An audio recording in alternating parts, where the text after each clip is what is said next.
Bonjour, bonjour à tous et bienvenue pour cette webconférence FFCD à l'occasion de Mars Bleu 2022.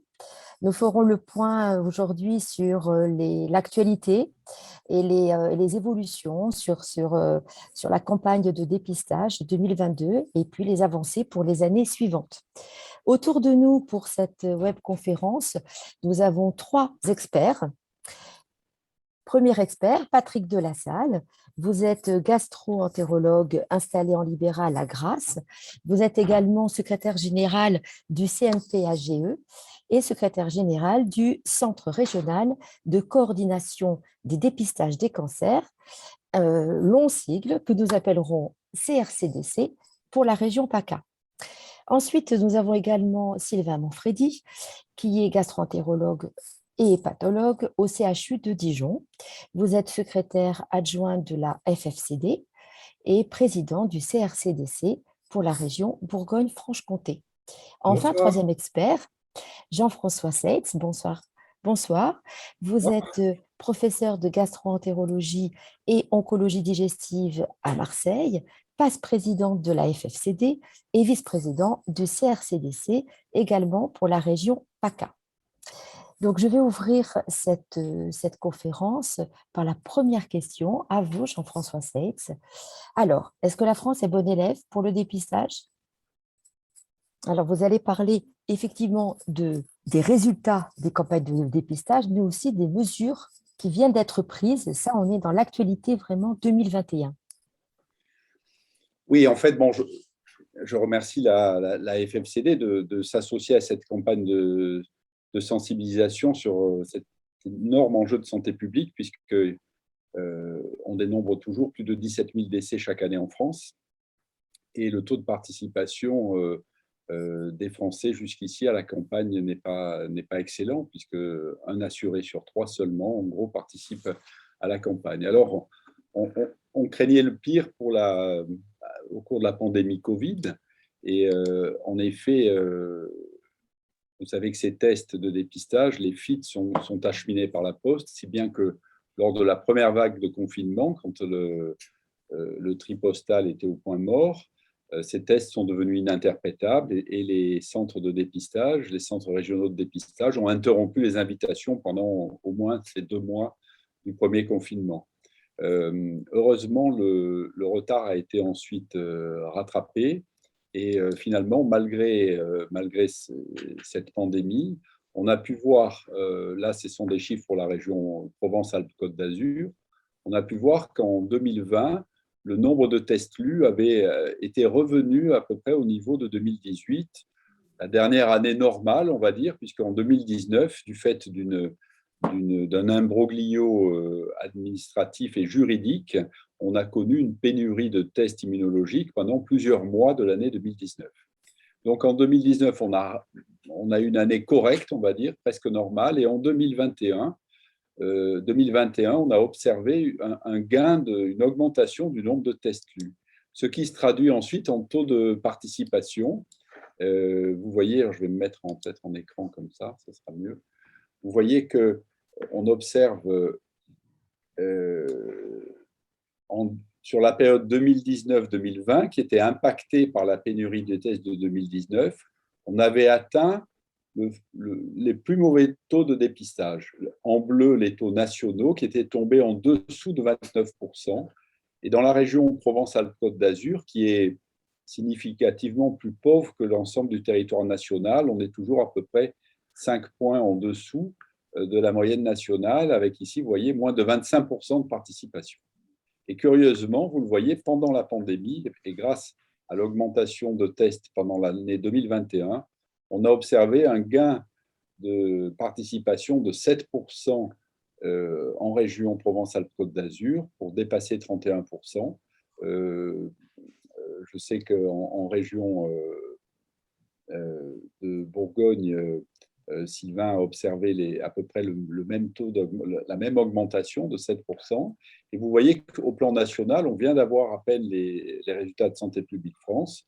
Le taux de participation a lui aussi monté, passant de 29% à 34,5% environ, soit une augmentation de participation qui est significative. Bon, la question maintenant est de savoir si il s'agit simplement d'un rattrapage de l'année 2019 ou s'il y a eu aussi une meilleure adhésion des assurés au dépistage. Et si on s'appuie sur un sondage BVA qui avait été réalisé en juin 2020, juste après le premier confinement, 76% des Français déclaraient qu'ils feraient plus attention à leur santé suite à la crise sanitaire. Donc, on peut espérer que c'est une partie de la réalité.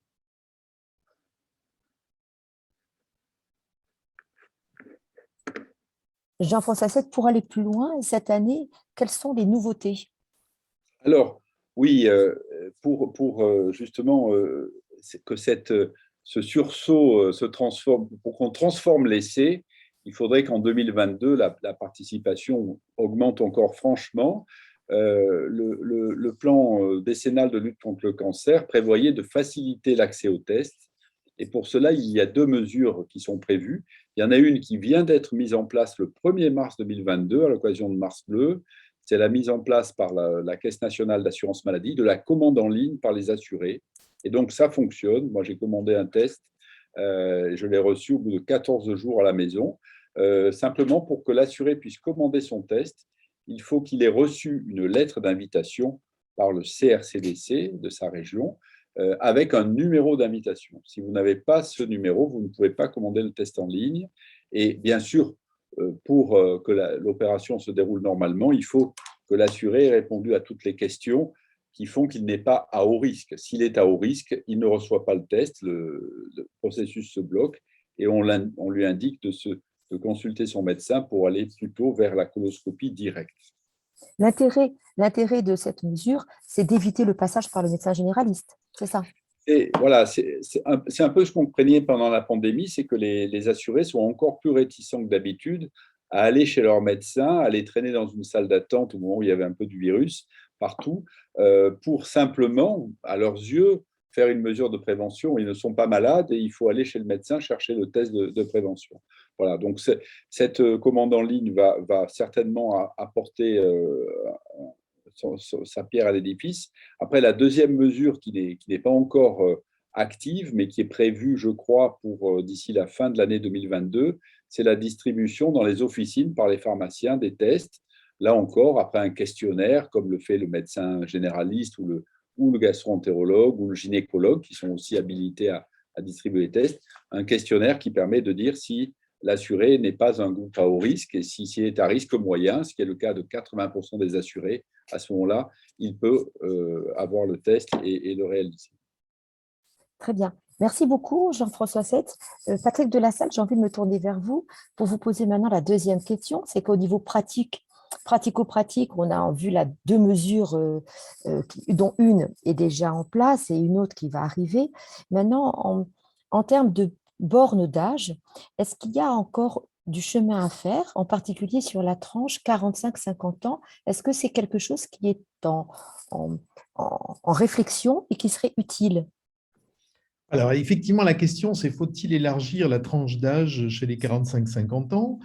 Quand on regarde nos collègues américains, pardon, vous regardez donc cette courbe, vous avez sur la partie droite les personnes qui ont plus de 50 ans et vous voyez avant donc une baisse régulière de l'incidence du cancer colorectal que l'on observe depuis plusieurs années. Et à l'inverse, quand on regarde la partie gauche, on voit une augmentation très significative des cancers avant 50 ans, avec un doublement qui est prévu. Alors, on pourrait se dire que ce sont des chiffres américains, effectivement, vu les problèmes alimentaires, d'activité physique que nous développera tout à l'heure Jean-François Seitz, on peut se dire que ça n'existe pas chez nous. Mais quand on regarde là dans la région parisienne, une étude de David Karsanti sur les polypes avancés, on regarde qu'il y a peu de différence entre les patients de 50-54 ans et 45-49 ans. Donc, le problème est un petit peu similaire. Donc, finalement, aux États-Unis, ils sont allés jusqu'au bout du raisonnement après avoir regardé de toutes les publications mondiales sur le sujet, il propose le dépistage du cancer colorectal à toutes les personnes à risque moyen âgées de 45 à 49 ans. Et naturellement, on poursuit le dépistage après 50 ans. Alors, la particularité des États-Unis, à l'inverse de nous, c'est qu'ils font une modalité multimodale du dépistage. On va proposer soit une coloscopie de haute qualité tous les 10 ans, soit un FIT annuel.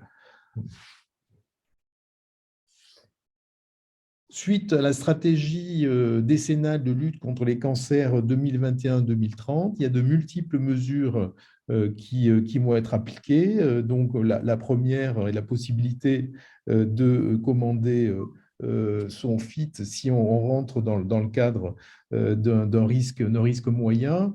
Et là, on est au mois de février, et depuis le mois de mars, pardon, depuis le 1er mars, il y a à peu près 30 000 personnes qui ont déjà commandé sur ce site. Donc, on voit qu'il y avait évidemment le souci, ce n'est pas de chanter le médecin traitant qui reste majeur, mais on sait que 17% des Français ont des difficultés pour atteindre un médecin traitant, et ça, c'est une bonne chose. Donc, l'autre mesure, ça sera de questionner les bornages du dépistage.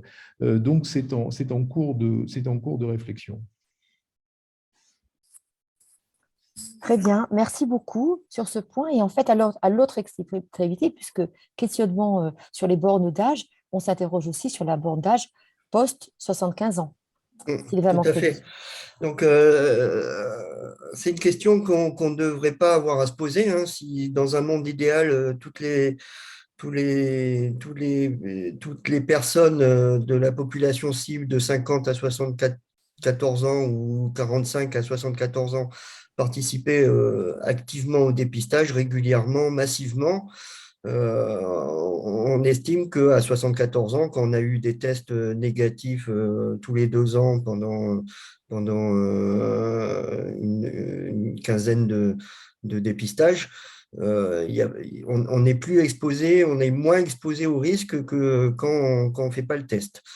Du coup, dans une population comme la population française où le taux de dépistage n'est pas très bon, finalement, on arrête le dépistage au moment où l'incidence du cancer est quasiment la plus haute, dans une population qui ne participe pas beaucoup. Donc, ça peut être intéressant d'allonger le dépistage pour 2, voire 3 cures, 2 ou 3 invitations supplémentaires, soit d'amener le dépistage jusqu'à 78, voire 80 ans. Alors, ça pose d'autres problèmes parce que plus on avance en âge, plus l'espérance de vie diminue. Du coup, ça pose la question du bénéfice-risque de poursuivre le dépistage au-delà de 75 ans. Alors, il y a beaucoup d'études de modélisation qui ont modélisé ça. A priori, on peut espérer des bénéfices en poursuivant le dépistage jusqu'à 80, voire dans certaines études 85 ans, en prenant en compte l'espérance de vie. Alors dans ces études de modélisation, ils estiment qu'il faut au minimum une espérance de vie de 7 voire 10 ans pour que le dépistage, la poursuite du dépistage soit efficient. Alors c'est quelque chose qui n'est pas facile à mesurer, l'espérance de vie à un moment donné de sa vie. Mais probablement que ça peut être intéressant d'élargir les bornes d'âge du dépistage, mais en prenant en compte des critères d'espérance de vie à définir de façon simple, hein, que ce soit facile pour un médecin, quel qu'il soit, généraliste ou spécialiste, d'estimer à un moment donné, en fonction des comorbidités, de l'âge des patients, leur espérance de vie, et de leur proposer ou pas de poursuivre le dépistage. Alors nous, on avait fait une étude en Saône-et-Loire, donc sur la cohorte pilote, hein, qui a permis de développer le dépistage en France, avec l'ancien test, hein, donc le test au Gaillac. Donc pour rappel, c'était des patients qui ont été invités à partir de 88 à faire un test au Gaillac tous les 2 ans jusqu'en 2002. donc c'était des 50-74 ans. Donc, ceux qui sont rentrés dans la campagne à 74 ans l'ont poursuivi pendant 14 ans, hein, jusqu'en 2002. Donc, les plus âgés avaient 88 ans quand ils ont fait leur dernier test. Et donc, on a analysé les résultats dans cette population, donc évidemment sans évaluation de l'espérance de vie. On avait, donc si on poursuivait le dépistage jusqu'à 88 ans pour les plus âgés, on avait une réduction de la mortalité de 10% sur la population, de la mortalité par cancer colorectal de 10%, ce qui n'est pas significatif, hein. Il faut au moins atteindre 14, voire 18% pour que ce soit significatif et que ça ait un intérêt en termes de santé publique. Donc, il y a des arguments de modélisation qui disent que ça peut être intéressant. Nous, on a nos données avec un ancien test, des données un peu vieilles, qui montrent que sur une population sans évaluation de l'espérance de vie, on a un gain modeste sur la mortalité par cancer colorectal. Donc, à mon avis, il y a une place pour faire des études sur 2, voire 3 campagnes supplémentaires à 76, 78, voire 80 ans, avec des critères d'évaluation de l'espérance de vie pour évaluer cette poursuite du dépistage au-delà de 74 ans dans une population qui ne participe pas beaucoup. Donc, il y a tout un intérêt à proposer. Surtout qu'on voit, je ne sais pas si on voit la même chose en PACA, mais on voit que plus on avance en âge, plus la population participe. Tout à fait. Probablement, On a le même résultat. probablement que quand on est retraité, on a plus de temps pour s'occuper de sa santé, on a plus de temps pour aller voir son médecin généraliste, prendre son test, plus de temps pour prendre une journée pour aller faire une coloscopie s'il y a besoin. Voilà, donc voilà où en est la réflexion. Alors, on essaye depuis un petit moment là, d'essayer de monter une étude prospective, hein, mais on va, je pense, y arriver un jour quand on trouvera des financements. D'accord. L'échéance, tant pour ces deux bornes, l'échéance de la mise en place, ça pourrait être quand? Alors, Il faudrait. les choses sont en train de s'accélérer, Mhm. puisque vous voyez, il y a une vraie volonté gouvernementale d'avancer sur ce sujet-là. On a eu des informations récentes sur la possibilité de mettre en place des expérimentations au niveau des CRCDC, ce qui nous était refusé pour l'instant. Donc, restons positifs, on espère pouvoir progresser sur ce sujet, en rappelant que les recommandations de la Société française d'endoscopie est de poursuivre un dépistage individuel par une recherche de sang dans les selles dans son laboratoire, naturellement, chez des personnes qui ont une expérience de vie de plus de 10 ans. Et les Américains, effectivement, sont sur la même longueur d'onde et recommandent effectivement jusqu'à 85 ans. On va tous dans la même direction. D'accord. Et c'est pas, oui, alors les échéances, Fabienne, ça peut être fait, ça peut être mis en place assez rapidement. Ça ne demande pas des budgets monstrueux, hein, de poursuivre pour 2 ou 3 campagnes sur une population bien définie. Et il ne faut pas énormément de monde, hein, à l'échelle d'un département ou de 2 départements ou d'une région. On peut rapidement avoir des résultats sur ces données-là. Bien. Merci pour ces éléments positifs. Vous parliez, Sylvia Manfredi, tout à l'heure de prendre le temps de faire la coloscopie. Justement, on y est, et c'est la question maintenant que je pose en me tournant vers Jean-François Seitz. La coloscopie, justement, c'est une question. Là, il y a eu une chute dans la réalisation de cet examen. Est-ce que c'est à craindre pour l'avenir une hausse de l'incidence des cancers colorectaux? Alors,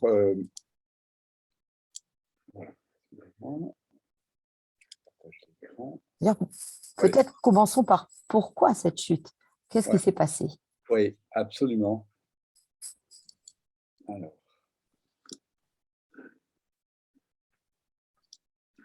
voilà, oui, je voulais vous donner quelques chiffres.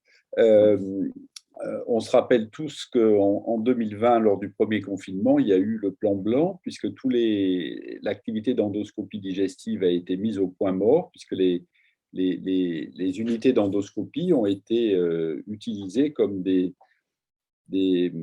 services de surveillance continue pour prendre en charge les patients ayant des troubles respiratoires nécessitant une hospitalisation liée au Covid. Donc, on a effectivement, de même que les invitations au dépistage par le test immunologique ont été interrompues pendant quelques semaines, les coloscopies ont été au point mort pendant du mois de mars au mois de mai. Et quand on regarde les chiffres, on voit qu'il y a eu une baisse effectivement du nombre d'actes de coloscopie en 2020 qui a été de 17% en France. Il y a eu 17% d'actes par rapport aux actes attendus qui n'ont pas été réalisés. En région sud PACA, c'était 18%. Alors, on a regardé avec l'ARS de notre région un petit peu ce qu'il en était au niveau des coloscopies avec ablation de polypes, ce qu'on appelle les coloscopies thérapeutiques, qui permettent d'enlever les polypes et ainsi de prévenir un certain nombre de ces cancers, surtout quand on enlève des polypes, des adénomes avancés, hein, qui souvent vont dégénérer du vivant du sujet.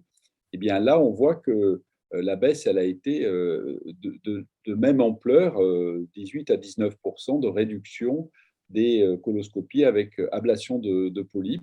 Et on a pu voir qu'il n'y avait pas eu de rattrapage en 2021. Donc, ces actes qui n'ont pas été faits en 2020, on ne les retrouve pas dans l'activité de 2021. Donc, c'est ce qui nous fait dire qu'on peut craindre, alors je n'ai pas de boule de cristal, mais le fait qu'on ait enlevé moins de polypes en 2020, qu'on n'ait pas rattrapé cette activité en 2021, peut faire craindre qu'il y ait une remontée de l'incidence du cancer colorectal dans les années qui viennent, qu'on espère très, très, très modérée, bien sûr. Hein.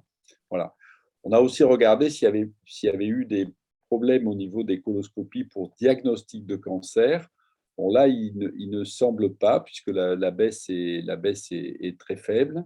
On a regardé aussi pour la prise en charge thérapeutique des cancers si les colectomies pour cancer avaient diminué. Il y a eu une baisse qui est faible et peut-être pas significative de 2%, de 1% en France, des colectomies pour cancer en 2020. Et cette très légère baisse a été rattrapée, elle, en 2021, sur le début 2021.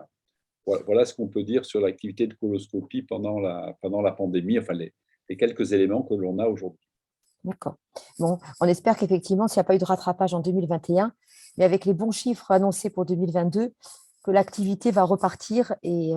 Alors, on peut espérer, oui, que ce phénomène sera marginal et que s'il y a effectivement une augmentation de l'activité, de la participation au dépistage par le test immunologique, que ça va induire plus de coloscopies thérapeutiques automatiquement 2022 voilà. Et que tout ça va lisser ce problème lié à l'arrêt en 2020 cette petite chute. Très bien. Alors, merci. Alors, dernière question. Alors, à Jean-François Seitz, et puis aussi à vous Patrick Delassalle ou Sylvain Manfredi. Vous parliez tout à l'heure du plan cancer. Ce plan cancer parle des cancers évitables, éviter des cancers évitables. Et la question, c'est l'hygiène de vie.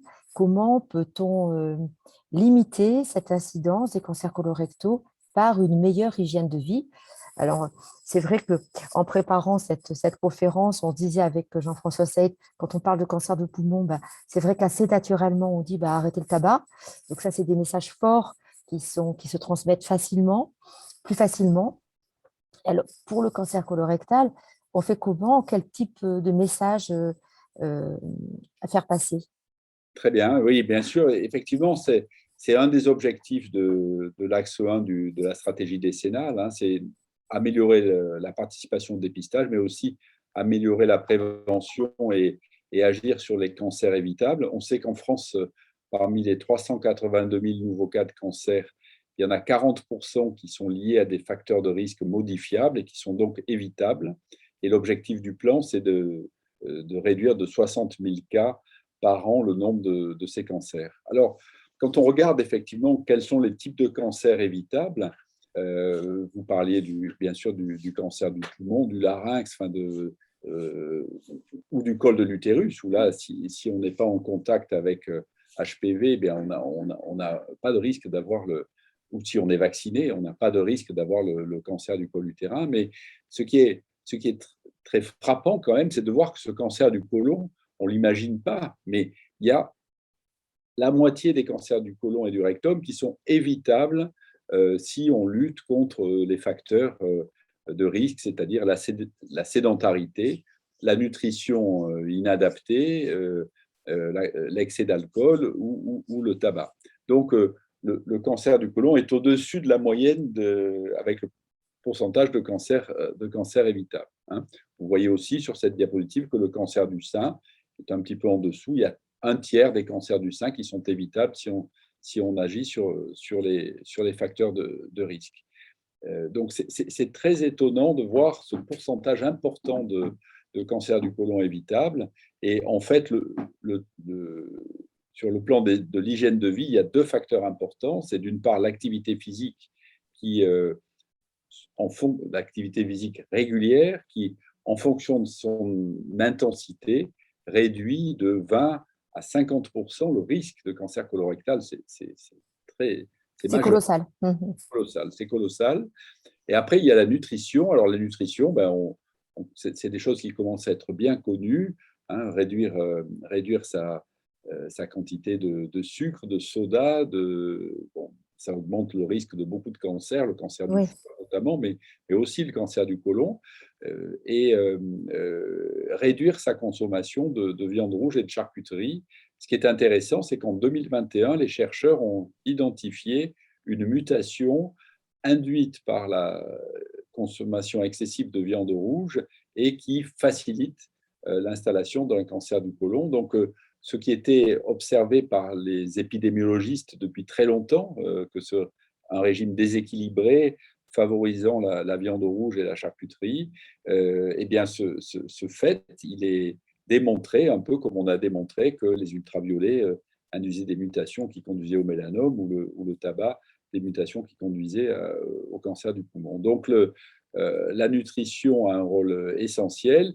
À la nutrition s'associe bien sûr la consommation faible d'alcool, ne dépassant pas 2 verres de vin d'alcool par jour et pas tous les jours. Et bien sûr, je mets dans le même sac le tabac qui est à proscrire totalement, bien sûr. Voilà ce qu'on peut dire. Alors, à côté de ces deux facteurs d'hygiène de vie, l'activité physique et une nutrition adaptée, bien sûr, il y a un autre moyen de réduire son risque de cancer du côlon, c'est de faire régulièrement, comme le disait Sylvain, un test sur les selles tous les 2 ans, ce qui est recommandé en France, parce que, évidemment, ce test, le plus souvent, ce qu'il détecte, ce sont des lésions précancéreuses, des adénomes. Donc là, on fait de la prévention secondaire en enlevant sous coloscopie l'adénome. Très bien. Bien, écoutez, ce trépied, merci beaucoup Jean-François Seit. Ce trépied, finalement, pour la prévention du cancer du côlon, ce sera le mot de la fin. Et je vous remercie à tous les trois, Patrick Delassalle, Sylvain Manfredi et Jean-François Seit, d'avoir été nos experts pour cette webconférence FFCD à l'occasion de Mars Bleu. Et la recherche continue, bien évidemment, avec toutes les équipes. Merci beaucoup. Merci. Bonsoir. Merci, Au revoir. bonsoir.